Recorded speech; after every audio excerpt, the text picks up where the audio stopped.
Hello students, आज के video में हम लॉ ऑफ कांस्टेंट कॉम्पोजिशन के बारे में डिटेल में स्टडी करने वाले हैं। चलिए शुरू करते हैं। लॉ ऑफ कांस्टेंट कॉम्पोजिशन को जोसेफ प्राउस्ट, एक फ्रेंच केमिस्ट ने 1799 में डिस्कवर किया था। प्राउस्ट ने यह ऑब्जर्व किया कि किसी भी प्योर कंपाउंड में हमेशा सेम एलिमेंट्स ही होंगे एंड वो एक फिक्स्ड रेशियो में ही प्रेजेंट होते हैं, चाहे कंपाउंड किसी भी जगह से क्यों ना लिया गया हो या फिर कैसे भी मतलब किसी भी मेथड से बनाया गया हो। Definition: law of constant composition कहता है कि एक प्योर केमिकल कंपाउंड में एलिमेंट्स का मास रेशियो हमेशा कांस्टेंट होता है, चाहे कंपाउंड का सोर्स कुछ भी हो। यानी कि एक ही कंपाउंड के अगर अलग अलग सैंपल्स को स्टडी किया जाए तो उनमें सेम एलिमेंट्स ही होते हैं और वो एलिमेंट्स हमेशा ही एक फिक्स्ड प्रोपोर्शन में मिलेंगे।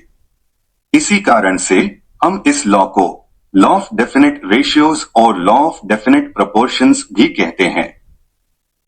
एक्सप्लेनेशन विद एग्जांपल्स: वाटर दुनिया के किसी भी कोने से लो या उससे किसी भी मेथड से क्यों ना बनाया जाए, उसमें हमेशा हाइड्रोजन और ऑक्सीजन 2 एलिमेंट्स ही होंगे एंड उनके मासेस की रेशियो हमेशा ही 1:8 होगी।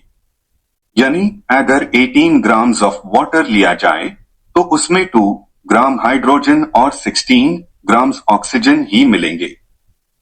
कार्बन डाइऑक्साइड में हमेशा कार्बन और ऑक्सीजन 2 एलिमेंट्स ही होंगे एंड उनके मासेस की रेशियो हमेशा ही 3:8 होती है। यानी अगर आपके पास 11 ग्राम्स कार्बन डाइऑक्साइड है तो उसमें 3 ग्राम्स कार्बन और 8 ग्राम्स ऑक्सीजन होगा, चाहे ये गैस कहीं से भी आए। टेबल सॉल्ट यानी सोडियम क्लोराइड में सोडियम और क्लोरीन 2 एलिमेंट्स ही होंगे एंड उनके मासेस की रेशियो हमेशा 23:35.5 होगी। अगर आपके पास 58.5 ग्राम्स सोडियम क्लोराइड है तो उसमें 23 ग्राम्स सोडियम और 35.5 ग्राम्स क्लोरीन मिलेगी।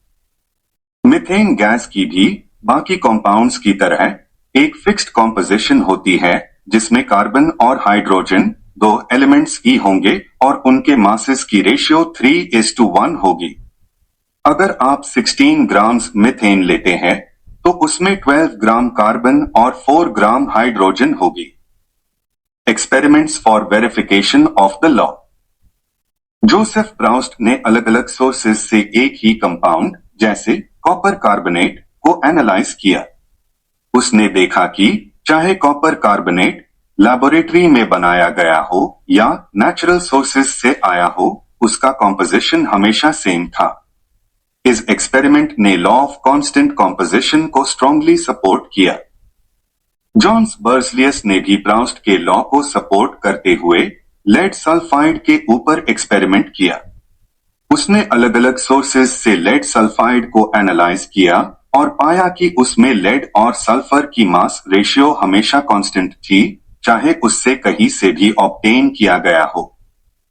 लिमिटेशंस ऑफ द लॉ: चाहे ये लॉ ऑलमोस्ट यूनिवर्सल है, फिर भी ऐसे बहुत से एग्जाम्पल्स हैं जहां ये लॉ अप्लाई नहीं होता है। ये लॉ सिर्फ स्टोइकियोमेट्रिक कंपाउंड्स के मामले में ही अप्लाई होता है। कुछ कंपाउंड्स जैसे कि आयरन ऑक्साइड, जो कि रियलिटी में नॉन स्टोइकियोमेट्रिक कंपाउंड है, में जो एलिमेंट्स प्रेजेंट होते हैं उनके नाम है आयरन एंड ऑक्सीजन। इस कंपाउंड में आयरन और ऑक्सीजन का रेशियो एग्जैक्ट नहीं होता। इस वजह से ये लॉ इस कंपाउंड के मामले में या फिर इसके जैसे कंपाउंड्स के मामले में अप्लाई नहीं होता। ये लॉ आइसोटोप्स को कंसिडर नहीं करता है।